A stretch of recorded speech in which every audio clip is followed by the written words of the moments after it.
Kubikwa ukuthi uNeliswa wadlwengulwa ngaphambi kokubulawa. Isidumbu sakhe satholakala kulendlu sinqunyiwe sicuyiwe. Njengoba ngibhlungu ngefriend yami cause ichiye abantwana abayi2. Owokuqala una 15 years, owesibini una 10 years. And abantu bakhe abekho right tu. And uNeliswa akasinabazali and nguye behlele evulile kowabo. Kunezinsolo zokuthi uNeliswa wabulawa iphoyisa elasuka naye endaweni yokucima ukoma. Umndeni uthi namanje awukho umbiko owuthole emaphoyiseni ngophenyo. Akabikho polisa liphinde labuya lazosixelela uba ityala linini. Abantwana bacele i-case number. Kwathiwa basazoyifumana, asikafumani ne-case number eyo. Sisahleli kanjalo.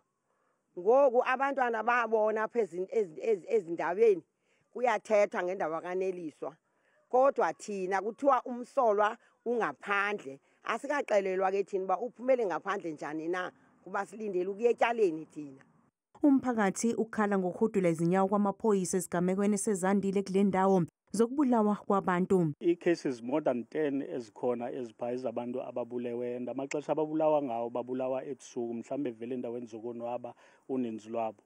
So into esiyifunayo ke sifuna i-justice and not only kuneli lo uswelekileyo njengangoku but nakwabanye abangasemva bathe basweleka. Umndeni uthi ufuna ukumbona esejele umenzi wobubi.